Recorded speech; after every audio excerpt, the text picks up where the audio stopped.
welcome back to my channel. My name is Zara and today I am going to be telling you about some books that I'm planning to read by the end of 2023 across different genres.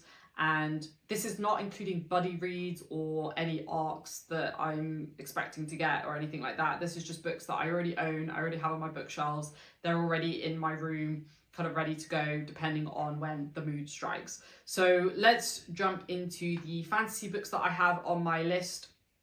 We have The Vanishing Birds by Simon Jimenez. Simon Jimenez is an author that has come up quite a few times for me this year. I've had a few people recommend him to me, and I've heard that he's just a very unique storyteller, so I'm really curious to pick this one up. I've heard that his prose is very lyrical, his character work is really well done, and I think The Vanishing Birds is also a standalone, so it's one that I can get to when I'm looking for something that's quite contained. So I'm really excited to read that one. The next one I have on my list is The Shadow of the Wind by Carlos Ruiz Zafón. This is the first book in a quartet. I've forgotten the name of the quartet, but it's written by a Spanish author and it's set in Barcelona, and you can read the first book as a standalone. So I've had that first book for years. I've had it for such a long time, and I'm just really want to pick it up. I'm just really curious about this author's writing style because I've only heard really good things. So that is one I'm actually hoping to get to relatively soon. Next one, we have the continuation of, not really a series, but it is a series, but you can read the books as standalones, and that is The Paladin of Souls by Lois McMaster Bujold. That this one follows on from The Curse of Chalion. I believe we're following different characters, but it is set in the same world, and it does reference the events in the first book very loosely.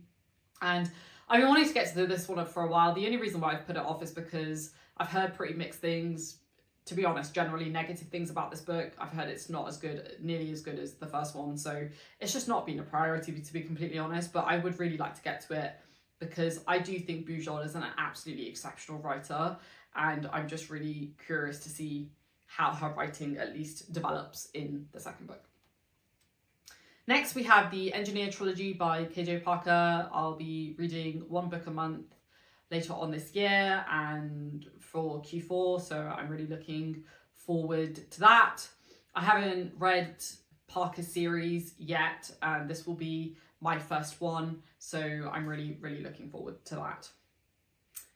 Next, we have kind of historical fantasy fiction, and that is The Thousand Adventures of Jacob de Zoet. Zoet? I don't know. By David Mitchell. I came across this book completely randomly when I was looking for like Japanese inspired historical fiction, and this one came up quite a few times. I think we're actually following a samurai. I could be wrong, but I know there is something to do with samurai in this book. I've not read any of Mitchell's books, which I feel like is quite criminal at this point because he's written quite a few really popular ones, and they've all been on my list. It's just I've never made the jump for one reason or another. But this one I will definitely start with because I just really love the sound of the plot. It just sounds like it's going to be adventure filled, and sometimes that's what you need. Next, I have a few options from Guy Gabriel Kay. I don't know which one I'm going to pick up. I won't pick up all three of these by the end of this year, but I'll pick one of these up, and that's A Song for Arbonne, Children of Earth and Sky, or Under Heaven. One of those three I will pick up this year. I've been really craving some Guy Gabriel Kay for some reason. As we all know, A Brightness Long Ago is one of my favourite books of all time, so I just want to read more. And then we have another historical fantasy fiction book, and that is Against All Gods by Miles Cameron. I've had this book for a while. I think I got it like as soon as it came out. And the only reason why I haven't read it yet is that it's quite a chunky book, and it is a duology, so it's quite contained. But I really want to read it. It's just, I need to be in the right frame of mind to read like historical fantasy fiction. So I'm hoping to get to this one next month because I know I'm going to love it. It's just, I got to like commit to it basically. And then last but not least, in the fantasy realm of things, I would like to read Obsidian Awakening by Sienna Frost. I bought this book as soon as it, kind of came out like a few years back because I'd heard some really amazing things about the author's writing and her character work. And I actually follow Sienna on Twitter as well. I like hearing her reflections about how she wrote the book and how she's writing the next book in the series. I think it's going to be a trilogy. I'm really excited to pick this one up because she's also an indie author, and I do like supporting indie authors when and where I can. So I'm really excited. And then let's jump on to manga. There's 2 manga that I want to get to. So I really want to finish Berserk by Kentaro Moira by the end of this year. And I definitely think I'll be able to do that. I'm just over halfway now, I think. So just need to get the volumes in. And then the other thing I want to start is Vagabond by Takahiko Inouye. Finish Berserk first and then I'll get to Vagabond. So I'm really excited for that. We are going to be buddy reading that on my Patreon. So if you're interested in joining that buddy read, go over to my Patreon, which you can join for as little as like $2, £2, whatever your local currency is. And yeah, I'm really excited to buddy read that with the folks there. And then I'll go into kind of historical fiction, contemporary and classics.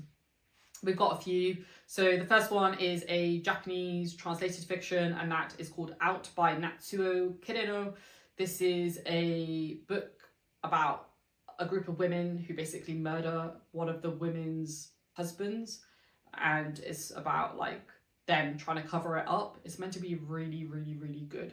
Like apparently there's like a lot of tension. It's almost quite psychological, which I love in my books. And as we all know, I've been reading a lot more Japanese, not even Japanese, just translated fiction recently, and I've been really loving what I've been reading. So I'm very excited to pick that up. Then we have The Fortune of the Rogons by Emile Zola, and this is a book that I came across earlier this year, or an author that I came across earlier this year, and I just heard amazing things about this author's writing and the kind of thematic work that they cover. So I'm definitely going to pick this one up because it's quite a short one. I do believe this is the first one in a series. It like follows a family, I believe, and there's a few books in the series. So yeah, I'm curious. I've not really read many classics that are series. Like I just don't think it's as common. So I think that will be really fun as well. Then I'm going to read The Bell Jar by Sylvia Plath. This is a book I've been wanting to read for years. I bought it years ago, but I'd always been told to read it when you're like in the right frame of mind, and I definitely think I am there now. I know it's very intense and it's covering some really heavy themes, and I haven't read Sylvia Plath yet, which I just feel like is criminal, and I just really want to read one of her works now, and this is the one that I think will resonate with me the most. So I will definitely get to that. It's also very short, so I think I could probably read it in a day if I so wish to. Then we have one of my favourite authors, Augustus by John Williams. I definitely want to read this by the end of this year, and then I would have read his 3 main works. And then I've got another one of his works, Nothing But the Night, which I have on ebook, which I will also read at some point. But I love John Williams. Everything about his writing just really resonates with me, and I can't wait to read Augustus. Then we have an author that was recommended to me by one of you folks, and that is The Conspiracy Against the Human Race by Thomas Ligotti. I've heard that his writing style is very akin to Baker, and even though obviously he's not writing fantasy, a lot of the thematic work, nihilism, is very much present in Ligotti's writing. I think he was inspired by some of the German philosophers, like the hardcore nihilistic German philosophers, so I'm very interested in that. I've been reading more German philosophy recently, actually. So very excited to pick this one up. I've heard it's also quite intense, so I'll pick this one up one sunny day, because that's what I read on my sunny days. Then we've got like a Western, and that is A Congregation of Jackals by S. Craig Zahler. It's also been on my list for a while. I love a good Western, and I've just heard it's very character-centric, lots of really interesting thematic work, and yeah, it's a given that I'm going to love this book. It's just a matter of getting to it. I've also heard this one is really dark, so I'm excited to see how that translates on the page. Then I want to do a reread, because I don't really remember much about this book except that I loved it, and that is The Grapes of Wrath by John Steinbeck. I do really want to do a reread of East of Eden as well, but I'm going to do that next year. So I'm going to do Grapes of Wrath this year because I remember loving it as I read it. I just don't remember much about it. Whereas East of Eden, I remember most of what happened, and it's such a visceral kind of experience in my mind, but I just don't have that with The Grapes of Wrath. So I want to see what it was about, because I genuinely don't remember. I recommend it to people all the time, but like I just don't remember it. So I need to remind myself why I loved it so much. Like down to the last few. Then we have Wolf of the Plains by Con Iggulden. This is the first book in a 5-book series following the Khan dynasty. My mum actually binged this series at the start of this year, and I got my books back from her. So I definitely want to start the first book at some point, now that I've also closed off a couple of series. So I'm really excited to read this one because I'm really fascinated by the Khan family, and kind of how they unified people and their kind of style of war, I think is just super fascinating. So that one is going to be really fun for me to read because I have all the books as well. So it's just a matter of starting it. All right, with 3 more. We have Breasts and Eggs by Mieko Kawakami. This is a Japanese author and it's about abortion in Japan, which is not a very common thing. It is legal, but it's just not very common. It's often very frowned upon. And I think we're just following this young woman's journey as she goes through that and she meets people in her life. And I just think it will be a really interesting insight into 21st century Japan because I think it's set in present day. This author has actually written quite a few books and I have quite a few of her other books on ebook. So I'm really curious to see what this one is like. And I'm excited as well because I think it's going to be one that I'm going to really enjoy. Then we have The Walled Orchard by Tom Holt, aka KJ Parker. He writes kind of his historical fiction, pure historical fiction under his real name, Tom Holt. And I'm really excited to read this one because this was recommended to me by one of you guys and I just know I'm going to love it. I just know I'm going to love it. So we'll try and get to that at some point this year. And then last but most certainly not least, we have Silas Mariner by Elliot. This was recommended to me and purchased for me by a really good friend of mine. Shout out to Io. And we have very similar reading tastes, especially when it comes to classics. And he loved this book, so I'm reading it because I want to see why he loved it so much. So there we have it. I have no idea if I'll get to all of these books. I'll probably get to maybe about half of them and then I'll mood read because I am a huge mood reader. And because life has been so busy, I mood read even more when life is busy. I don't like scheduling and planning things too much as it relates to my reading. I like to just go with the flow.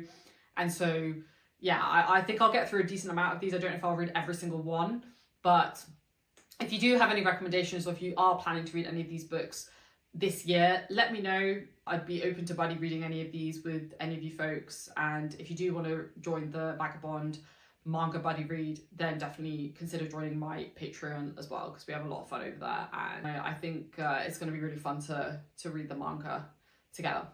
So there we have it. If you like this video, please give it a thumbs up. As always, thank you for watching my videos. I really appreciate the support and I'll see you in the next one. Stay safe, everybody. Take care and I'll speak to you soon.